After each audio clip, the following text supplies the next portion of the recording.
¿Qué pasó, mi gente? Como siempre, espero estén todos muy bien. El día de hoy hablaremos de una sustancia famosa y polémica a partes iguales que al mismo tiempo se encuentra entre las peor entendidas, el adrenocromo. Para algunos es una sustancia de abuso exclusiva de las élites internacionales que se obtiene casi literalmente del sufrimiento de personas inocentes, mientras que para otros es un bulo o apenas una sustancia inocua o irrelevante. Son muchos los videos que ya hay en esta plataforma hablando de las conspiraciones y los mitos que giran alrededor de este compuesto, por lo que el día de hoy, en lugar de eso, explicaremos los efectos del adrenocromo sobre el cuerpo humano, cómo se produce, sus características químicas y los usos reales que nuestro organismo le da a esta sustancia. También trataré de aportar datos para despejar algunos de los mitos más absurdos, pero primero, como es costumbre, pongámonos en contexto. Para quien no lo sepa, el adrenocromo es un compuesto derivado de la adrenalina que en años recientes ha ganado la fama de ser una droga muy adictiva, accesible apenas para los más ricos y poderosos del mundo. Además de sus supuestos efectos psicotrópicos, también se alega que el adrenocromo tendría la capacidad de mejorar la salud y prolongar la vida de sus usuarios,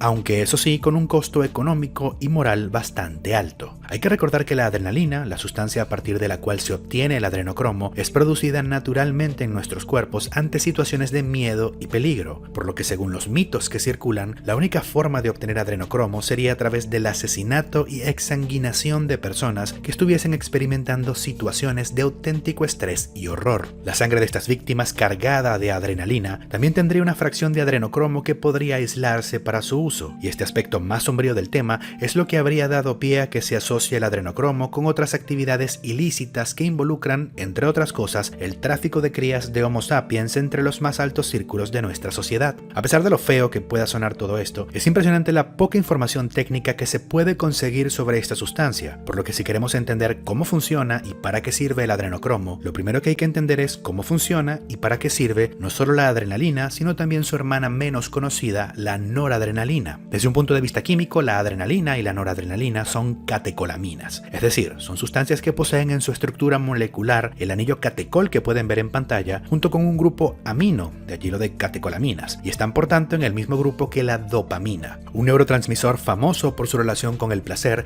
y que sirve de precursor para estas sustancias. Por otra parte, y desde un punto de vista funcional, la adrenalina y la noradrenalina son neurohormonas, es decir, son compuestos producidos tanto por nuestro sistema nervioso, sirviendo como neurotransmisores, como por nuestro sistema endocrino, funcionando como hormonas, y son producidas en una de las glándulas más importantes de nuestro cuerpo, la glándula suprarrenal. Aunque, a modo de dato curioso, la glándula suprarrenal es en realidad un gran ganglio nervioso modificado. En cualquier caso, ya sea que las veamos como hormonas o como neurotransmisores, el principal papel de este par de sustancias es comunicarle a distintos tejidos que es hora de prepararse para una situación de estrés agudo. Cuando nuestro cerebro detecta una amenaza, ya sea real o imaginaria, estimula a nuestra glándula suprarrenal y al sistema nervioso autónomo para que segreguen adrenalina y noradrenalina, que a su vez le comunican a distintos órganos como el corazón, los pulmones o los músculos que ha llegado la hora de enfrentarse a una amenaza. En síntesis, la adrenalina y la noradrenalina son el mensaje que le comunica a nuestros tejidos que ha llegado el momento de luchar o huir. Y los tejidos de nuestro cuerpo captan este mensaje a través de dos receptores distintos, los receptores alfa y los receptores beta, que en su conjunto se conocen como receptores adrenérgicos. El receptor alfa prefiere unirse a la noradrenalina, mientras que el receptor beta prefiere unirse a la adrenalina, aunque hay un cierto grado de solapamiento en estas funciones. Y cuando estos receptores se activan, desatan distintas respuestas en distintos tejidos. En el corazón, por ejemplo, predominan los efectos beta, y cuando estos son activados por la adrenalina, aumenta el inotropismo, una palabra bonita para referirse a la fuerza de la contracción cardíaca. También aumenta el cronotropismo o la frecuencia de la contracción y el dromotropismo, la velocidad con la que se propaga el estímulo contráctil a lo largo del corazón. El corazón se hace más fuerte y más rápido ante la presencia de adrenalina. Por otra parte, en los pulmones también predominan los receptores beta y su activación lleva a la dilatación de los bronquios, mejorando así la ventilación y por tanto la captación de oxígeno, mientras que en los músculos la adrenalina facilita el flujo de sangre y la contracción de las fibras musculares, de forma similar a lo que ocurre en el corazón, lo que se traduce en una mayor fuerza para un estímulo dado, pero también en temblores,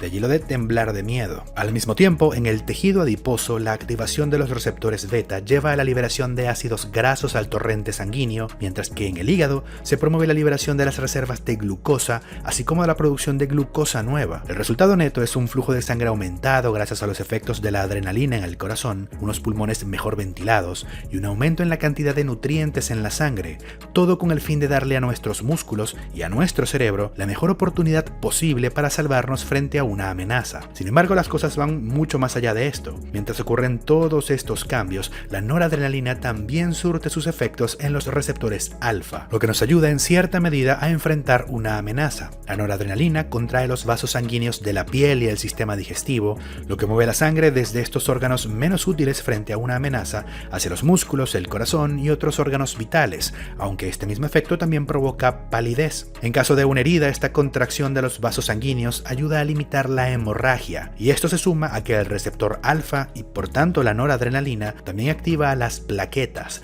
pequeños fragmentos celulares que también contribuyen a controlar las hemorragias. A nivel del sistema nervioso central, la noradrenalina es la principal encargada de regular los mecanismos que se encargan de nuestra atención frente a estímulos, a la vez que participa en el procesamiento de los sentidos y en la formación de la memoria. El aumento de estas funciones cognitivas es lo que explica que en situaciones de estrés agudo y peligro, las personas puedan sentir que el tiempo pasa más lento de lo normal o que desarrollen visión de túnel, concentrándose casi exclusivamente en la fuente de la amenaza, para bien o para mal. Como podrán ver, la adrenalina y la noradrenalina tienen el objetivo de aumentar nuestras probabilidades de supervivencia ante un agente agresor, y esto está genial para vencer o huir de una amenaza, pero también es altamente demandante para nuestro cuerpo. Particularmente nuestro corazón puede sufrir daños severos ante una estimulación adrenérgica sostenida. Hay que tener presente que cuando el corazón se está contrayendo, la propia fuerza de su contracción impide que la sangre fluya apropiadamente a través de sus paredes, y por tanto solo puede recibir sangre adecuadamente en el breve periodo de tiempo de relajación entre cada latido, que se conoce como diástole. Mientras más rápido late el corazón, necesita cada vez más sangre rica en oxígeno, mientras que paradójicamente tiene menos tiempo entre cada latido para recibirla. Quizás parezca que estoy divagando, pero estos efectos, especialmente los que ocurren sobre el corazón, son relevantes, como veremos en un momento. El caso es que para contrarrestar esta clase de problemas, nuestro organismo necesita deshacerse rápidamente de las catecolaminas, y precisamente una forma en la que nuestro cuerpo se deshace de las catecolaminas es oxidándolas, convirtiéndolas en el proceso en otra familia de sustancias conocidas como aminocromos. Cada catecolamina tiene su aminocromo correspondiente: dopamina, dopaminocromo; noradrenalina, noradrenocromo; y por supuesto de la adrenalina tenemos al adrenocromo. Químicamente, el adrenocromo es una indolquinona que se forma a través de la oxidación en varios pasos, primero del anillo catecol que mencionamos anteriormente, y luego del grupo amino que se une con el resto de la molécula formando un anillo. Esta estructura de dos anillos es lo que se conoce como indol, mientras que los dobles enlaces de oxígeno en la estructura cíclica se conocen como quinona, de allí lo de indolquinona. A pesar del nombre, el adrenocromo no tiene nada que ver con el cromo de la tabla periódica. Los aminocromos en general se llaman así porque adoptan distintos colores, son pigmentos, y el hexemacromo proviene de la palabra griega para color. En el caso del adrenocromo, este puede variar del rosado al rojo brillante. A nivel funcional, el adrenocromo se caracteriza principalmente por tres atributos: es cardiotóxico, hemostático y neurotóxico. La cardiotoxicidad parece ser consecuencia de lo que describimos anteriormente, la activación sostenida del receptor beta,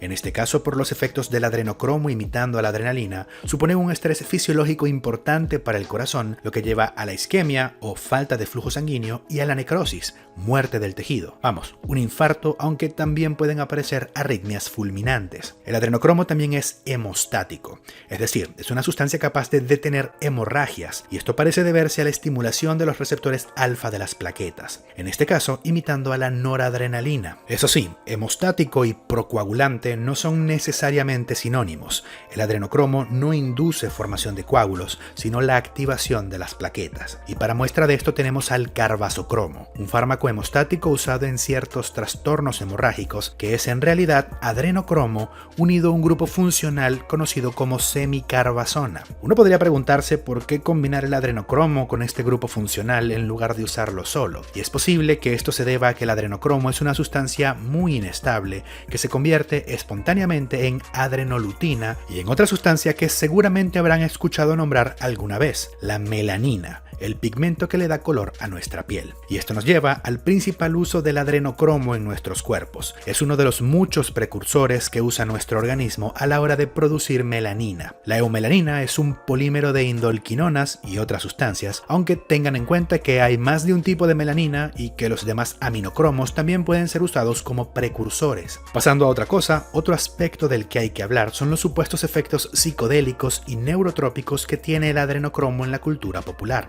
Como todo mito, esto tiene algo de verdad. En el pasado, una de las múltiples hipótesis que se barajaron para explicar la psicosis era un nivel anormalmente elevado de adrenocromo en el sistema nervioso central. Esto nunca ha sido comprobado y es en gran medida incompatible con la explicación aceptada hoy en día para estos trastornos. Aún así, hay que tener presente un par de cosas. En primer lugar, existen tanto receptores alfa como receptores beta en el sistema nervioso central. En segundo lugar, hay que recordar que el adrenocromo es una indolquinona, lo que técnicamente le hace similar a las indolaminas, y entre las indolaminas se incluyen potentes sustancias psicodélicas como la psilocibina o la dimetiltriptamina, mejor conocida como DMT. Más allá de esto, existe la posibilidad de que el adrenocromo pueda unirse a otros receptores como el receptor de serotonina o el de dopamina. Sin embargo, no existen pruebas de que el adrenocromo pueda usarse como psicodélico, ni como euforizante, ni mucho menos para alargar la vida. Quizás tenga el potencial de inducir algún efecto sobre el sistema nervioso central, pero estos efectos no han sido estudiados, y una razón probable de esto sea el gran obstáculo que presenta su cardiotoxicidad. El viajecito sale caro si antes de alucinar te vas a morir infartado. Lo que sí sabemos con certeza es que el incremento en los niveles, no solo de adrenocromo, sino también del resto de aminocromos, son un marcador que está presente en múltiples enfermedades neurodegenerativas. Hasta ahora no queda claro si el aumento en los niveles de aminocromo son causa o consecuencia de estas enfermedades, pero en todo caso, además de ser cardiotóxico y hemostático, se sospecha que el adrenocromo también pueda ser neurotóxico. Así que desde luego podemos descartar que se trate de una sustancia que amplifique la expectativa de vida de sus usuarios, más bien lo contrario. Ahora, aún así, vamos a suponer que ignoramos todo lo anterior y que realmente existen personas dispuestas a someter a una víctima a terror y tortura para obtener adrenocromo, ya sea por maldad, ignorancia o exceso de tiempo libre. Aún así, hay que tener en cuenta un par de obstáculos probablemente insalvables. El primero es que la inmensa mayoría de la adrenalina en nuestro cuerpo no se convierte en adrenocromo, sino que es usada por dos enzimas para producir metabolitos menos tóxicos. Estas enzimas son la monoaminooxidasa, que convierte a la adrenalina en ácido dihidroximandélico, y la catecol o metiltransferasa, que la convierte en metanefrina. Tiene sentido que nuestro cuerpo busque maneras de evitar la producción de adrenocromo teniendo en cuenta sus efectos nocivos. El adrenocromo se produce de forma relevante en muy pocos tejidos, principalmente en dos: las células del sistema inmune, debido a su alta cantidad de sustancias oxidativas que pueden convertir a la adrenalina en adrenocromo, y aquellas células que contienen melanina y que producen distintos aminocromos para sintetizar este pigmento. Por tanto, la dosis de adrenocromo que podríamos obtener del cuerpo humano, incluso si hablamos de un hombre adulto muerto de miedo, sería biológicamente irrelevante. El segundo problema que hay que enfrentar es que, a pesar de que una persona haya muerto, ni la monoaminooxidasa ni la catecol o metiltransferasa van a dejar de funcionar inmediatamente. El metabolismo de la adrenalina seguiría su curso hacia compuestos distintos al adrenocromo, un proceso demasiado rápido como para que obtener adrenocromo de esta forma sea factible. Y siendo realistas, se trata de una sustancia que se puede producir sin ningún problema en un laboratorio. Solo hace falta adrenalina normal que se puede comprar con las credenciales adecuadas y algo de hierro o aluminio como catalizador. Es un proceso que ni siquiera depende de enzimas. Lo que sí es sorprendente es la poca cantidad de información farmacológica que hay de esta sustancia. Al principio uno podría sospechar de algún encubrimiento, pero siendo honestos,